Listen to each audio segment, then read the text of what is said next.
Bismillahirrahmanirrahim.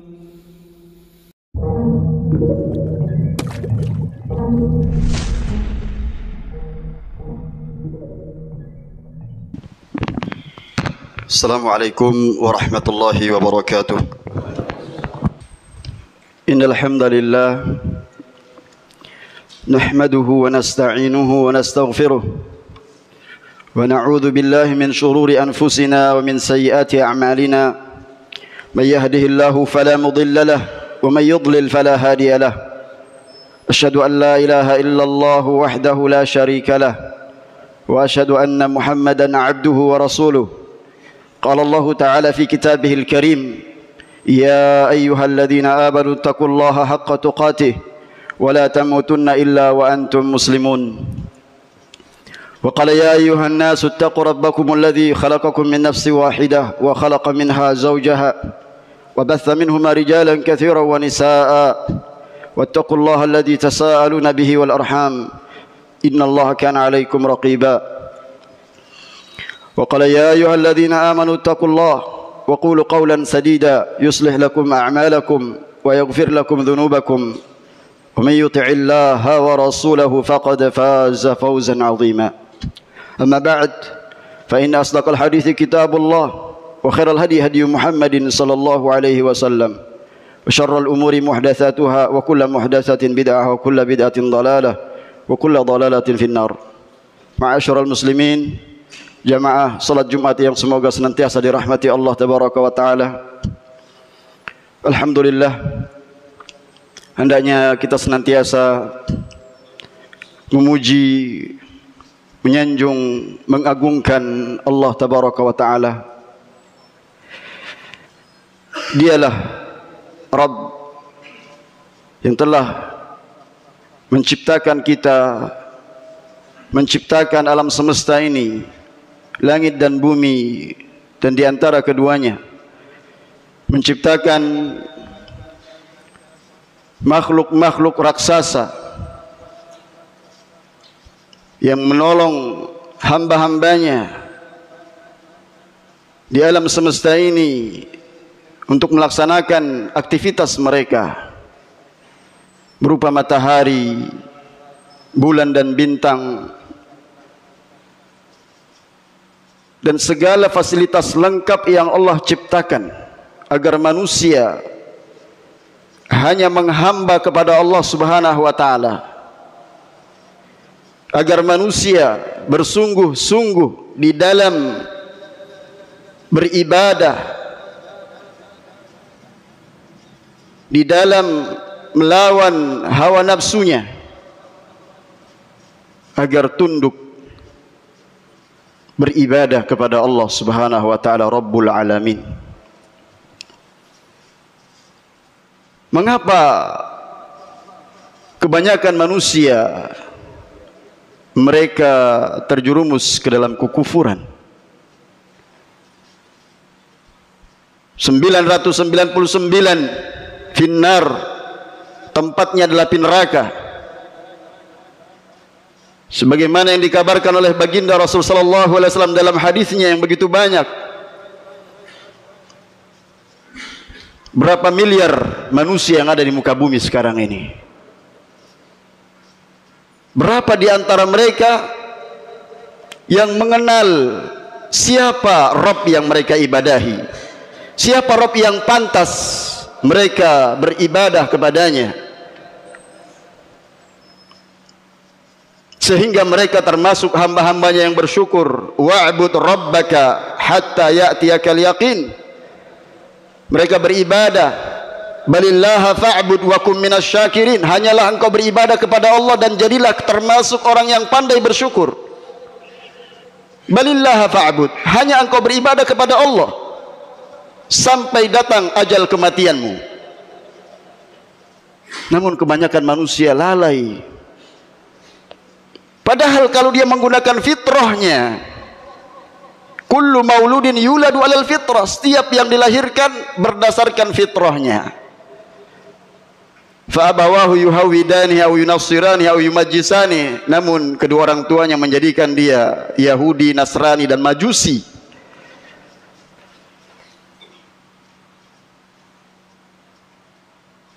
Maka kalau bukan bersungguh-sungguh melawan hawa nafsu, mengerahkan tenaga kita ini untuk mempelajari agama, membahas dan mengkaji Islam berdasarkan dalil Al-Quran, Sunnah, pemahaman generasi terbaik yang mengamalkan Al-Quran dan Sunnah, maka akan bahagia kehidupan manusia ini. Bagaimana mereka umat Islam bisa memerangi orang-orang kafir kalau mereka tidak mau berjihad melawan diri mereka sendiri, hawa nafsu mereka? Oleh karenanya Rasul bersabda dari sahabat Abu Dzar Al-Ghifari yang diriwayatkan dari Ibnu Najjar, afdalul jihad an yujahidar rajulu nafsahu hawa, bahwa jihad yang paling afdal seseorang melawan hawa nafsunya. Kata Syekh Abdul Razak hafizahullah ta'ala, salah satu ulama di kota Nabi SAW, ulama kaum muslimin, bahwasanya umat Islam tidak akan bisa mengalahkan musuh mereka dari orang-orang kafir kalau mereka tidak berjihad melawan hawa nafsu mereka, sampai mereka tinggalkan dosa-dosa yang menyebabkan lemahnya keimanan mereka kepada Allah Subhanahu wa taala, sampai mereka bertobat kepada Allah, lalu mereka akan ditolong oleh Allah Subhanahu wa taala. Sidang Jumat yang dirahmati oleh Allah Subhanahu wa taala, tema ini penting untuk kita renungkan bersama di akhir tahun ini, walaupun kita introspeksi diri setiap saat, bukan di akhir tahun. Muhasabah, apa yang sudah kita berikan kepada kaum muslimin, kepada agama kita ini. Bagaimana jihad kita mempelajari agama? Kalau dimaksudkan melawan hawa nafsu, bagaimana kita mengamalkan agama ini? Kita tidak bisa mengamalkan kecuali kita mempelajari terlebih dahulu, mempelajari dalil. Istadil thumma i'taqid wala ta'taqid thumma istadil fatadil.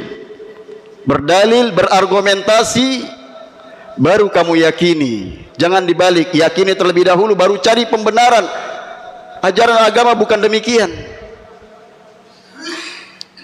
La tuqaddimu baina yadayillahi wa rasulih. Jangan kamu dahului Allah dan Rasulnya, kedepankan dalil.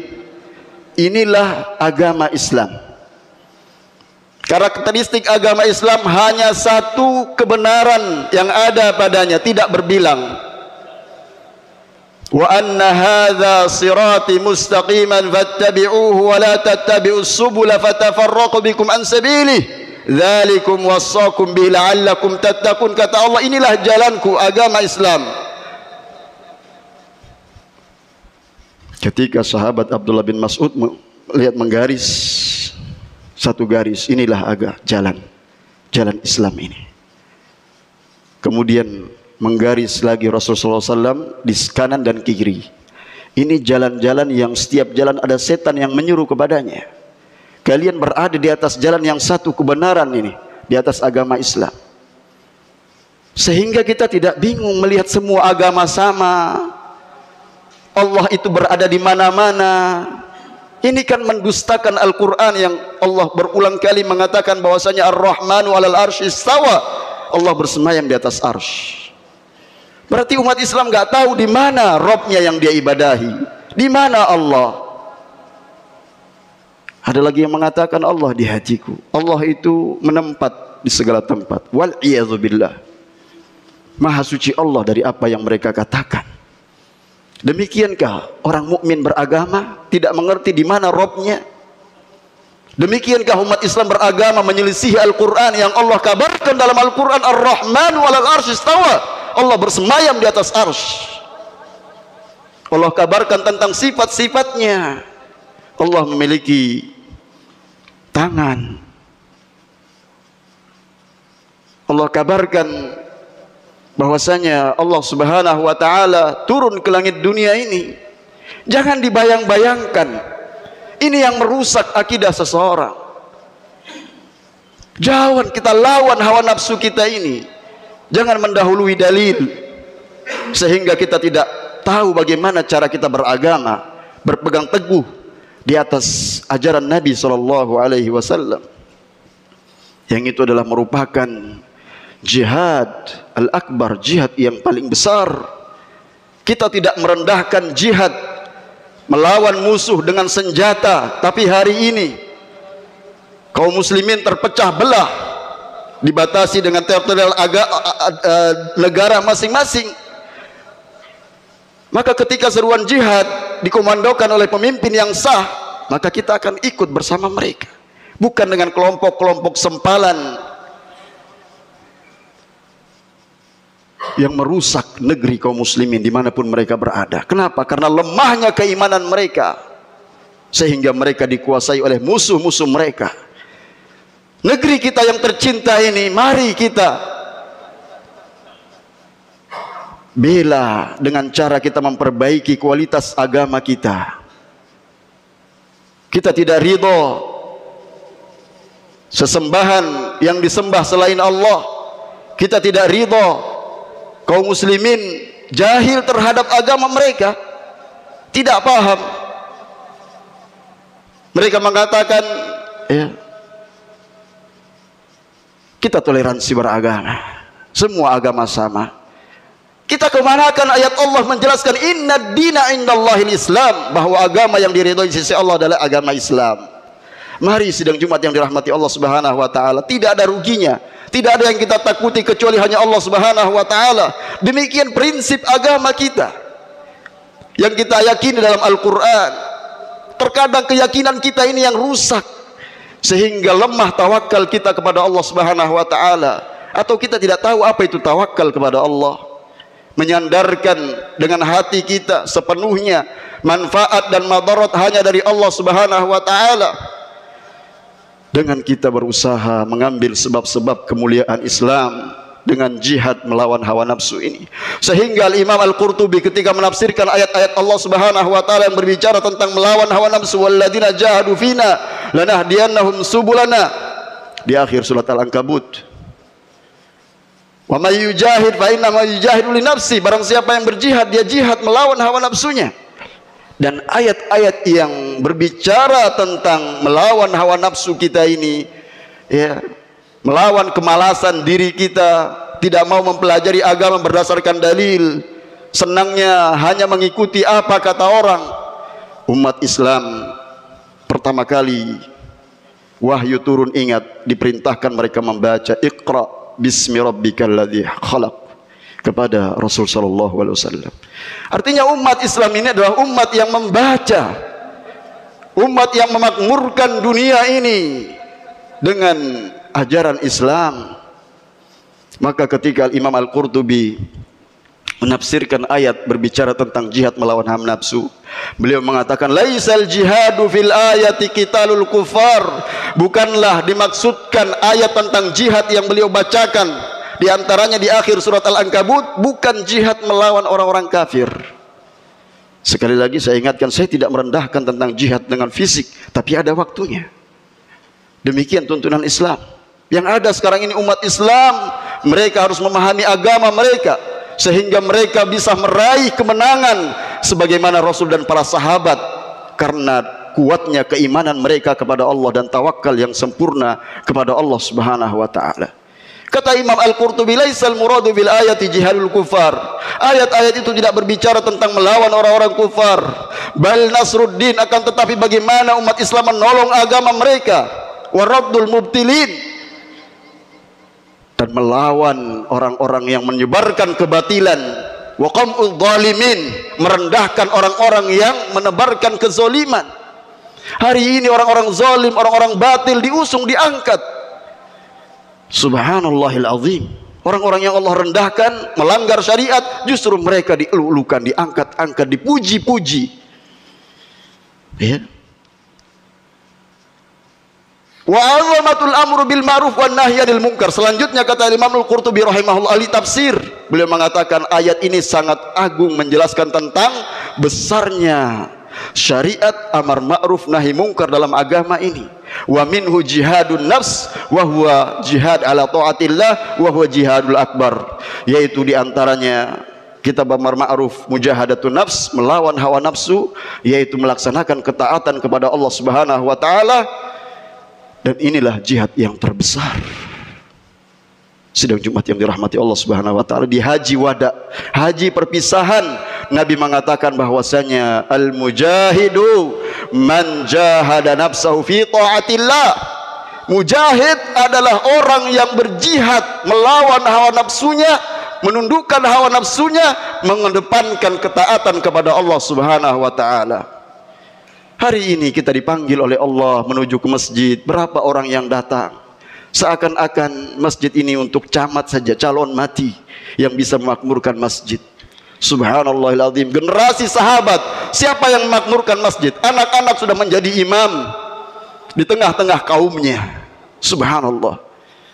Generasi muda, mari kita bersama-sama memikirkan masa depan bangsa kita ini. Semoga Allah Subhanahu wa taala memberikan keberkahan di sebuah negeri sebagaimana janji Allah, walau anna ahlal qura amanu wattaqau lafatahna alaihim barakatim minas sama. Sekiranya penduduk suatu negeri itu beriman dan bertakwa, niscaya Allah bukakan keberkahan dari langit. Barakallahu li wa lakum fil Qur'anil azim wa nafa'ani wa iyyakum mimma fihi min ayati wa dzikril hakim wa taqabbal minni wa minkum tilawatahu innahu huwal ghafurur rahim.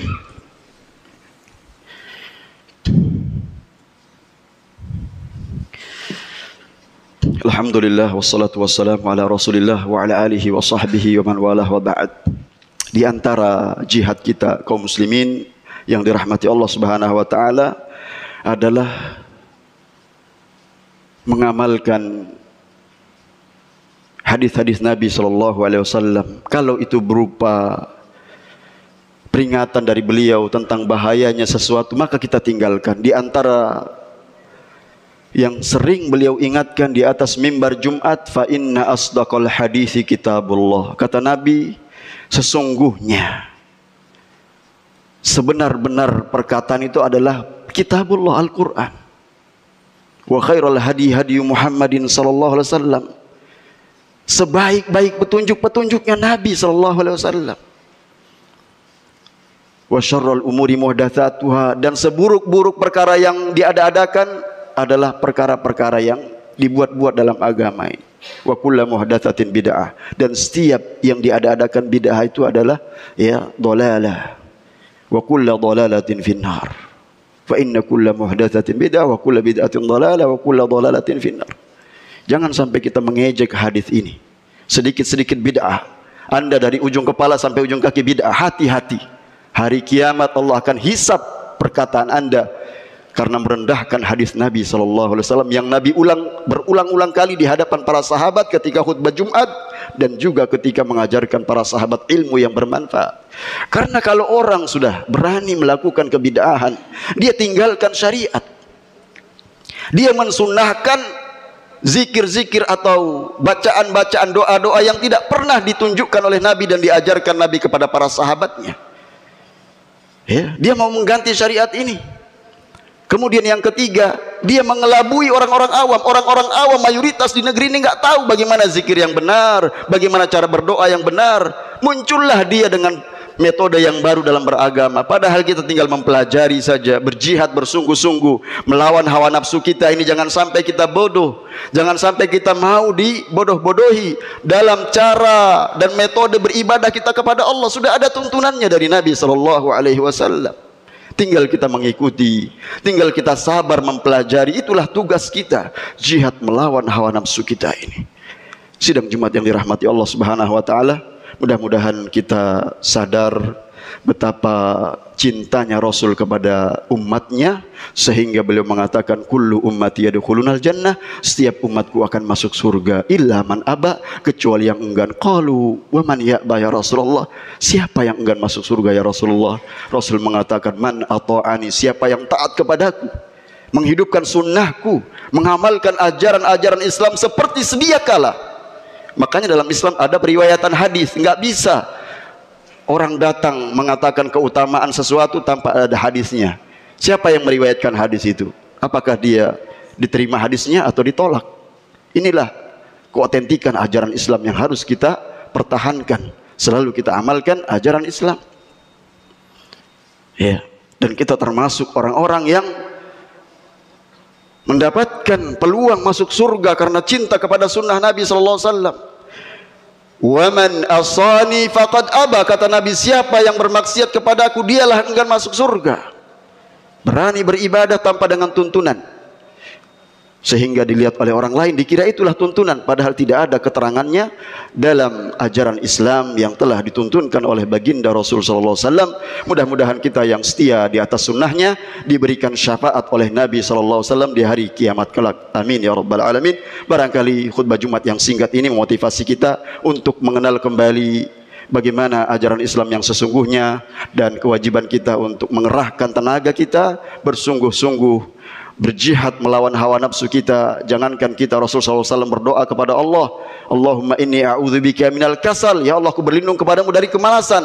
Padahal siapa yang mentarbiyah Nabi, siapa yang mendidik Nabi kalau bukan Allah Subhanahu wa taala? Tetapi beliau ingin mengajarkan umatnya agar selalu memohon pertolongan kepada Allah Subhanahu wa taala. Innallaha malaikatahu yusalluna 'alan nabi ya ayyuhalladzina amanu sallu 'alaihi wa sallimu taslima.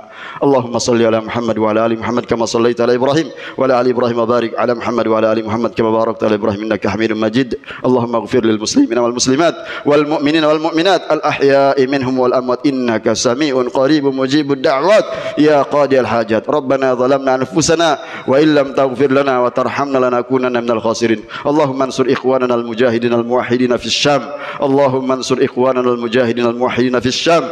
Allahumma ansur ikhwanana al-mujahidin al-muwahhidin fis Syam wa jami'il muslimin fi buldanihim ya arhamar rahimin. Rabbana la tuzigh qulubana ba'da idh hadaitana wa hab lana min ladunka rahmah innaka antal wahhab. Allahumma aslih lana dinana alladhi huwa ismatu amrina wa aslih lana dunyana allati fiha ma'ashuna wa aslih lana akhiratana allati ilaiha ma'aduna waj'alil hayata ziyadatan lana fi kulli khair waj'alil mauta rahatan lana min kulli syarr. Rabbana atina fid dunya hasanah wa fil akhirati hasanah wa qina adzabannar.